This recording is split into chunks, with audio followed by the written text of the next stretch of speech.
So as this renovation came to completion, and I'll only be a few minutes because we have an amazing show that's about to happen. But as the renovation neared its completion and this opening day was fast approaching, a few thoughts kept reoccurring in my mind about this project. And I guess the first one, which really struck home over the last couple of weeks, was just, wow. Look what we have done. Not that there was any doubt when we started this thing a bunch of years ago that we were going to be successful and be able to get it done. But how unbelievably beautiful this new space is was beyond our wildest imagination. Okay. We have our beautiful new entrance outside. Is that better? Can people hear now? We have, and if you haven't seen it lit up at night, hopefully you'll be around for a little while and see it lit up as you're driving down Cottage or just walking around the building. It's absolutely magnificent. We have this new spacious area, our new upstairs foyer.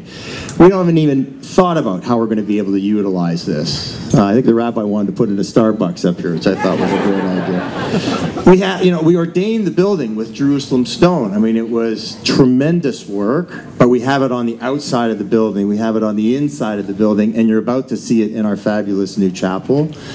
And it makes the connection that's necessary for all of us in terms of what we've built here. The chapel, wait till you see it. It's welcoming, it's functional, and it's absolutely beautiful. And of key importance that you've heard earlier is the issue of accessibility. We have our ramp, we have our elevator. Nobody can't get anywhere in this building anymore. So it's an amazing accomplishment. So we're very, very proud of what we've accomplished. The next thought that occurred to me over the last little while about our shul within the shul is how genuinely excited people are here in the community and in our congregation. You can see it on people's faces, you can hear it in their voices. Over the last month or two, this area was all partitioned off, so people really couldn't see it. It was for safety and because we had to get this thing done. But once in a while, the curtain sort of moved over and people could see. And then you'd hear them talking about it, and then you'd hear them explaining what was happening here. 90% of the time, they had no idea what they were talking about. But that's irrelevant. The excitement in their voices was staggering, and you could honestly see how they were taking this project into their own heart. We were building something which was a new home, and everybody here started to feel like it was their new home. The next matter that sort of keeps coming to mind is the fact that how this community really stepped up financially. And I've got to stick this right in my mouth. Who was using this before me? Okay. That's just a joke. Anyway, when we started this project a couple years ago officially, it was pretty rough economic times. And we made a commitment that this was going to be entirely self-funded, that we weren't going to strap any of the future generations, any of the future congregants, any of the future members of our community with paying for this idea. And I'm so proud of the fact that all of us in this community, both from within our congregation and from outside this congregation and from as far away as Toronto and elsewhere, have contributed to this campaign to make it 100% fully funded. So I thank everybody.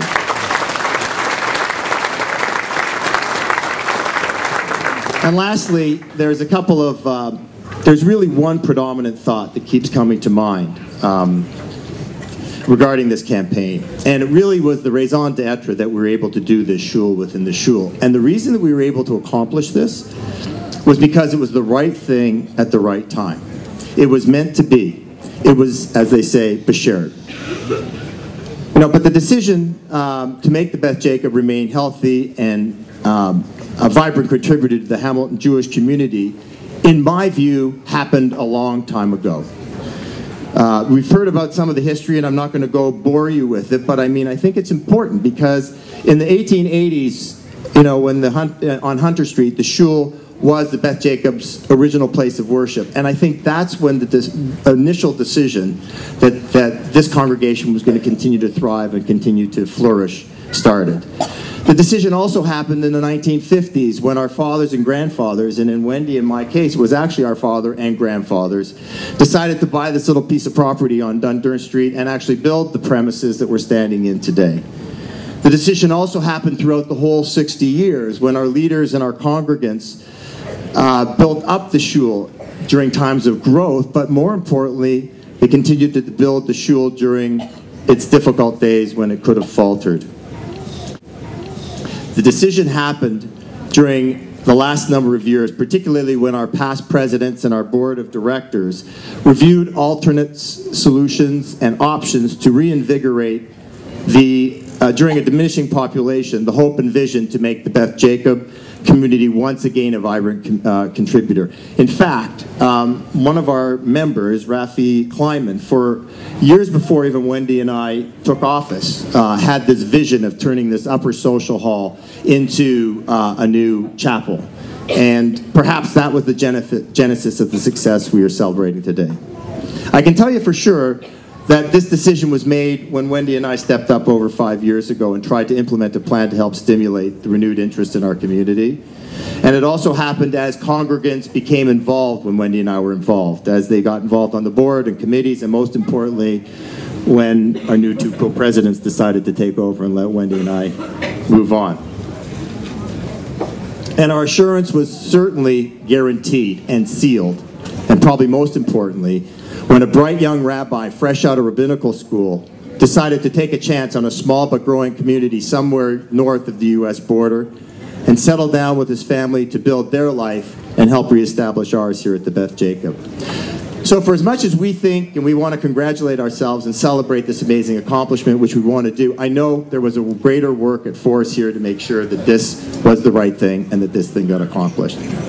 Before I conclude, I just want to acknowledge some people who helped make all of this possible. First, thanks to all of you again for your generous contributions. Your dedication, your hard work each and every day allowed us to bring it together. Thanks to our staff and our volunteers here at the Beth Jacob. Absolutely critical to our ability to pull this all together. Hannah, Cheryl, Maureen, Peter, and Joseph keeping the place clean for us during this very hectic period. Third, I'd like to thank our professionals. Phil Sheedle and Amy Kovacs, and I see Marty's down here as well from Sheedle Construction.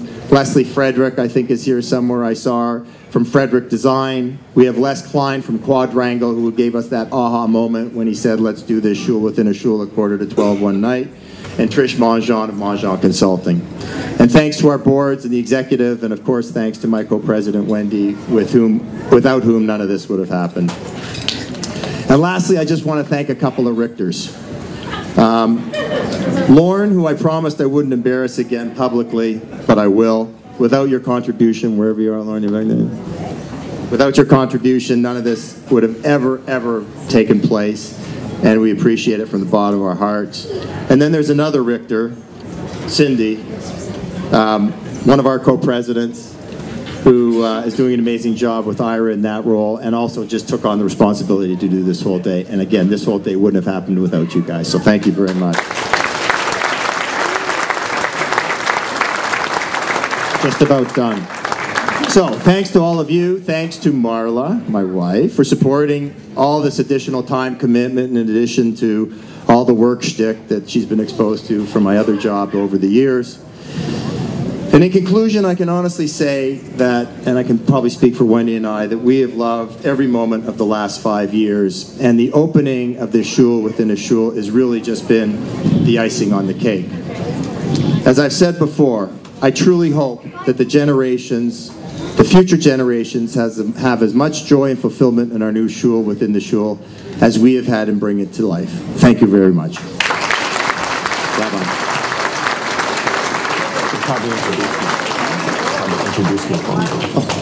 I forgot I should have introduced him. For those of you who may not know who this gentleman is next to us, this is the gentleman I was talking about who decided to take that chance and come in and sort of really get the ball rolling for us here at Beth Jacob.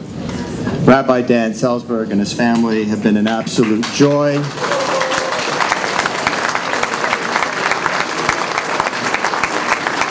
To work with over the years, and I can honestly tell you has been a real inspiration and really one of the fundamental reasons why we knew we had to get this done. This is now our home, it's the Rabbi's new home, and we're so very proud that he's here with us today. Rabbi?